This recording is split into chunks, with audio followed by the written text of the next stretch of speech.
Hello, everyone, and welcome back to English Pod. My name is Marco. And my name is Catherine. And today we're going to be visiting one of my favorite places, I must say.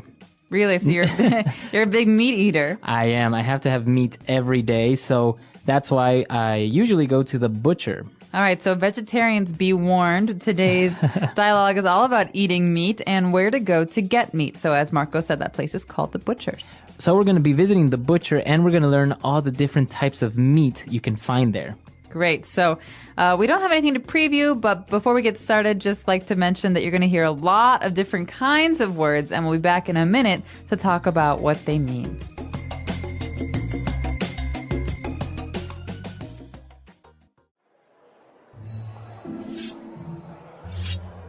Hi, what can I get for you? I'd like half a pound of ground beef, please. Good choice. Our ground beef is extra lean, if you know what I mean.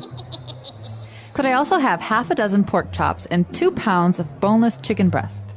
No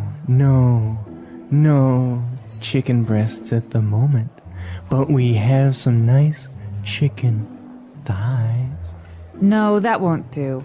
I'll take this smoked ham you have here. Okay, is there anything else?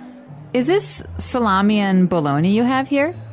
Yes, it's very fine meat. Made it myself. Sounds good. Okay, that's it. Wait, we have T-bone, ribeye, and sirloin steaks. They are very fresh. Just came from the slaughterhouse. No, that's okay, really. I think that's all for today.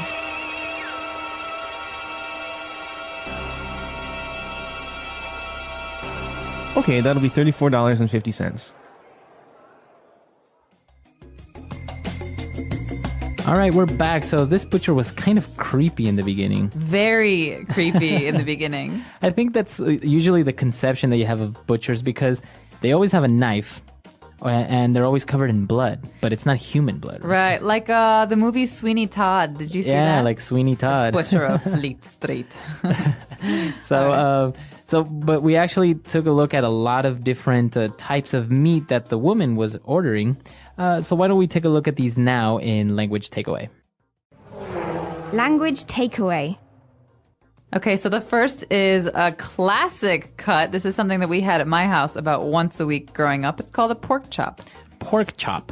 Mm-hmm. So a pork chop comes from the animal, the pork or pig. Yeah, well, we actually don't say pork to mean the animal. Pork just means the kind of meat that comes from a pig. So big difference there. When we're talking about food, we say pork. Oh, wow. And what about a pork chop? So what exactly is that? Chop is usually just on the bone, and oftentimes it's fried. Or baked, I guess. But it's just a piece of pork on the bone, and a chop. You just imagine a knife chopping something. All right, so a pork chop, very good. And after pork chops, we were ordering some ground beef. All right, so ground beef is another important one. Ground beef is beef that's been chopped up and pushed through a machine that kind of pushes it out in very, very small bits and pieces. Okay. There's no bones. So ground comes from the verb to grind. Mm-hmm. So to grind up meat, to make it very, very small pieces. Right, so if you want to make a spaghetti bolognese, the kind of beef you use is ground beef, or even hamburgers. Oh, yeah, exactly. So ground beef, you ground up beef. What other things would you grind? Oh, you could grind your teeth.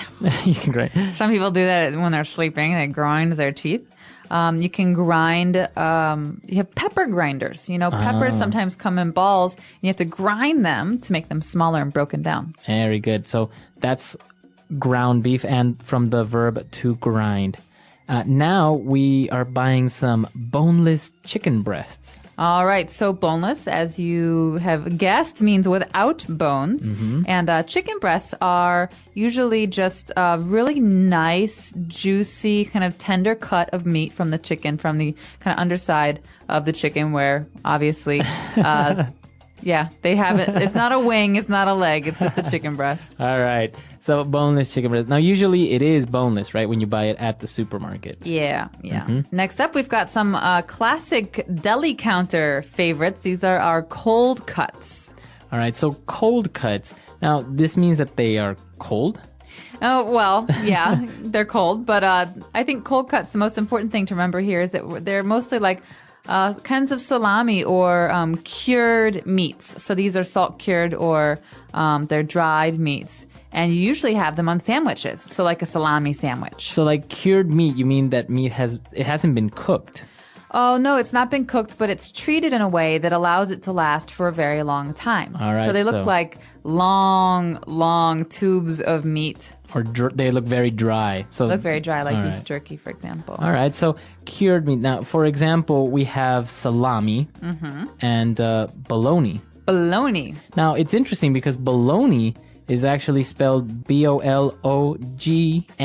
So you would say Bologna or something like that. Well, I think it comes from the Italian Bologna. All right. But it's definitely a change that happened in the English language when it came over from Italy. But bologna is a kind of meat it's got a very funny looking name. Yeah, see, you're more sophisticated than I am. That's why you know this difference. I between just speak salami. Italian, so no.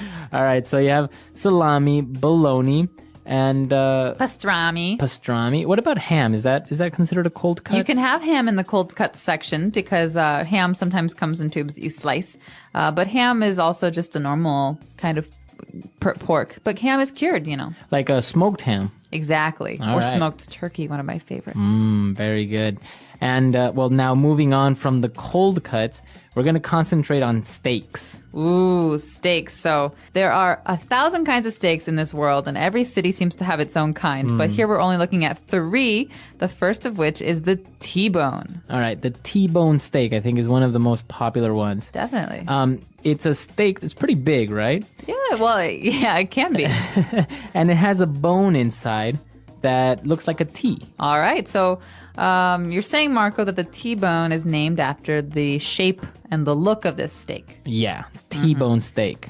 All right. And as well as our next one is also a rib eye. Okay, so the rib eye, I think, actually has a piece of the rib in it. So the rib is the bone, and there's a circle, which is kind of the piece of meat is sliced off the rib, and the circle is actually part of that rib. So there's a little bit of bone in it, but it's not as bony as the T-bone. Right. So it does have one small bone that kind of looks like an eye because you can see through it. And our next steak has no bone and is the most tender and the best steak you can have, sirloin steak. So I think the sirloin is definitely the most expensive if you're in a restaurant. Definitely the most tender, I think, of all It's those delicious. kind of cuts. And usually you can have like a big sirloin steak, like a half a kilo, like a 400-gram sirloin steak. I had a friend who ate a full kilo Really? sirloin steak. Yeah. Wow. Is it a competition or? No, there's a kind of steak called la bistecca alla fiorentina in Italy. It's the Florentine beef steak, and it can be about a kilo of meat. Wow. Yeah. I bet you can't even move after that. No, you fall asleep with your head in your soup on the table. All right, so that's all the meat-related words that we have for you today. So why don't we move on now to Fluency Builder, where we're going to take a look at some of the phrases in this dialogue. Fluency Builder. We're going to look at the phrases, if you know what I mean. If you know what I mean. Now, I love this phrase, if you know what I mean. I do know what you mean. Well, it's I weird. like it too. So you can use it for sarcasm, Yeah. right? Or you can use it to kind of insinuate something, right? Exactly. Yeah. So here's what you're saying. You're saying there's a double meaning in what I want to say. So there's 2 things I could say, and I'm not going to say it outright, but this thing that we can't really say. So, for example, we can say, She likes to go out, if you know what I mean. all right, so you're insinuating that not only does she like to go out, but maybe Maybe she goes out a lot. a lot, or maybe she gets drunk or something like that. Yeah. So it's kind of like a double meaning, but you're trying to be subtle. Yeah, but it's not so subtle because you're actually saying, like, this is not what I mean. Or, she's eating for 2, if you know what I mean. Oh, there we go. So you're insinuating that, well, you're not really insinuating, you're telling me that. She's pregnant. pregnant. Eating for 2 is a common idiom in English that means that a woman, is going to have a baby. So here I'm saying, hey, do you know this idiom? She's eating for 2, if you know what I mean. Right. Wink, wink, wink. Wink, wink. So now, why don't we take a look at some other examples of how we could use if you know what I mean in different circumstances when you're trying to insinuate something. Example 1. She's eating for two now, if you know what I mean. Example 2. Tim hit a home run today, if you know what I mean. Example 3. Jim and Laura are going their separate ways, if you know what I mean.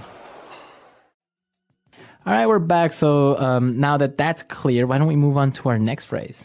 So this one is a counting phrase, and for those of you who have heard the word dozen before, it might not be so new. The phrase is half a dozen. Half a dozen. So that means half of 12. 12. So a dozen is 12. And I'm not really sure when this started being used in English, but a dozen is 12. And half a dozen is then 6. Now, there's another phrase or another saying that's very common, a dime a dozen. He's a dime a dozen. So that means you can get 12 of the same type of guys for 10 cents. Right. So they're easy to find. They're easy to find. Yeah. The dime a dozen. All right, very good. And moving on to our last one.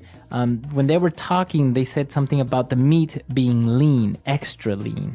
Okay, lean, this does not mean lean on a door. Right. This is not like resting on something. This is actually a kind of way to describe food. And so food is lean if it's not got much fat. It's not fatty. Okay, so if it's lean, it doesn't have much fat. Exactly. So I prefer to eat lean meats. So I often eat birds and poultry. So chicken, I like it pretty lean. And if it's got fat on it, I'll cut the fat off. Oh, okay, like the skin. The skin is fat, right? Yeah. All right, so you can have lean beef. It doesn't have much fat around it.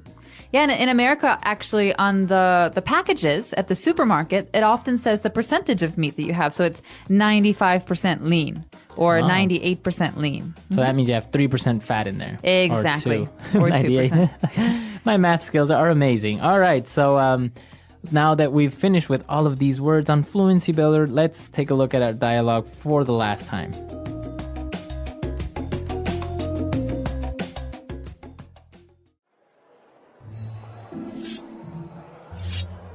Hi, what can I get for you? I'd like half a pound of ground beef, please. Good choice. Our ground beef is extra lean, if you know what I mean. Could I also have half a dozen pork chops and 2 pounds of boneless chicken breast? No chicken breasts at the moment, but we have some nice chicken thighs. No, that won't do. I'll take this smoked ham you have here. Okay, is there anything else? Is this salami and bologna you have here? Yes, it's very fine meat. Made it myself. Sounds good. Okay, that's it. Wait, we have T-bone, ribeye, and sirloin steaks. They are very fresh. Just came from the slaughterhouse. No, that's okay, really. I think that's all for today.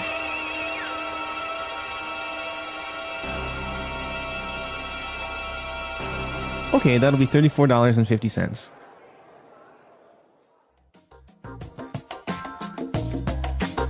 All right, we're back. So, Catherine, are you a big beef or meat eater? Definitely am. It helps that my partner in crime is from Kansas City, and they have among the best steaks in our entire country in Kansas City. Yeah. Wow. I actually miss, there was, back in California, we had the $6 burger from Carl's Jr. It was just basically beef, bacon, cheese. It was just like this huge burger with full of meat and obviously a lot of calories. Oh, yeah. But it was delicious. In Ecuador, we are very used to having some meat product every day with our food. Yeah, well, it's the same in the Midwest, actually, from where we're from. It's the same in the Midwest because people in the Midwest generally think that if you're not eating meat, then what are you eating? Bread? Right. Corn? Yeah. So meat is considered a healthy part of the day, and you definitely eat it with your meals. Yeah, and I'm sure our vegetarian listeners might not appreciate this, but it's just kind of different diets. Some people eat, for example, rice every day. Mm-hmm. So where in other countries you wouldn't really have rice every day. Or, for example, when I was in Chile, I had a lot of potatoes. Really? A lot of potato. Have you ever had an Argentine steak? I hear they have the best beef in the world. They are not only delicious, but they are very inexpensive, and it's amazing. You can have a complete steak buffet for like, I don't know, I can't even remember, but it was just, I sat there for 3 hours and couldn't move and kept eating. Yeah, is it true you can eat it with a spoon? It's so soft? Some of the meat is very, very tender, and not if it's grilled, you can't really do that, but in other preparations, it's almost like that. With a nice butter sauce. Herbs. All right, so Making me hungry. I know, you've made me hungry. I think we're going to take off and have some a burger or something right now. All right, so if you have any questions, any comments, please come to our website at englishpod.com, and we're there to answer any doubts. And we'd love to know what your favorite foods are, meat or otherwise, so post something on our website. Hope All to right. see you there soon. Bye. Bye.